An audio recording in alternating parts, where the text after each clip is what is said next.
ಮಾತಾಡೋಣ.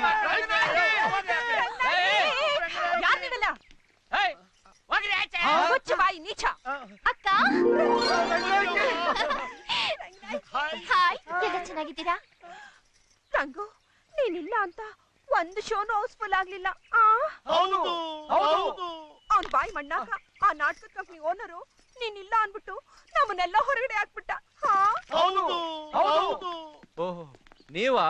ಮತ್ತು ಇವರೆಲ್ಲ ನಿಂಗೆ ಗೊತ್ತಾ? ನನ್ನ ರಾಜ ನುಲಿತಾವಳೆ ಕೊಟ್ಬಿಡು.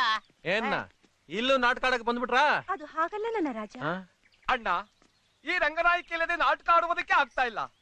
ಹಾಗೂ ಈಗೂ ಅಡ್ಜಸ್ಟ್ ಮಾಡಿ ಈ ಅಮ್ಮನ್ನ ನಾಯಕಿ ಪಾತ್ರ ಮಾಡಿಸಿದ್ವಿ. ಬಿಡು. ಜನ ಕಲ್ಲು ಹೊಡೆದಿರ್ಬೇಕಲ್ಲ. ಅದನ್ನ ಯಾಕೆ ಈ ಬಂಗ್ಲೆಗಿಂತ ದೊಡ್ಡ ಬಂಗ್ಲೆನೇ ಕಟ್ಟಿಸ್ಬೋದಾಗಿತ್ತು. ಅಷ್ಟು ಕಲ್ಲು ಬಿತ್ತು. ಹೌದು, ನಾವೀಗ ಬಂದಿರೋದು ರಂಗನಾಯಕಿನ ಕರ್ಕೊಂಡು ಹೋಗಕ್ಕೆ.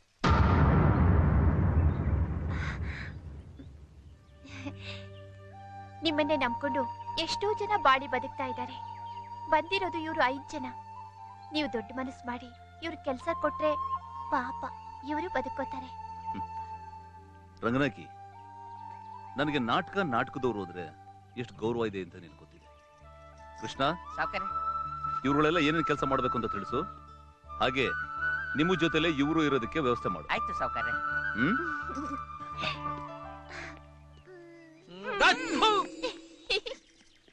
ಬರ್ರಪ್ಪ, ಮೊದ್ಲೆಲ್ಲ ಸ್ನಾನ ಮಾಡ್ಕೊಳ್ಳಿ.